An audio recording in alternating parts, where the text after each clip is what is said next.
Kung bibili ka na lang din lang ng property, dito ka na sa nakatayo, malapit sa school, hospital, mall, at sa lahat ng mga basic needs mo. Meron ng children's playground, outdoor gym, clubhouse, amenity park, basketball court, at meron pang itatayong commercial mall.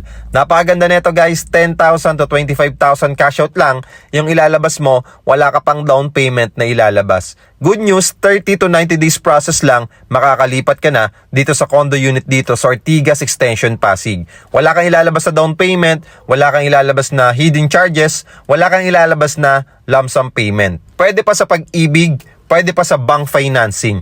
Very flexible ang payments dito. Pwede ka mag-advance sa principal para mabilis mong matapos itong property mo dito. So marami pang tinatayo, marami nang nakatayo, marami nang nakalipat. Ibig sabihin, tinatayo mo na ni developer yung condominium para malipatan mo agad. So ano pang inaantay mo? Mag-follow muna bago mag-message at mag-comment. Thank you and see you.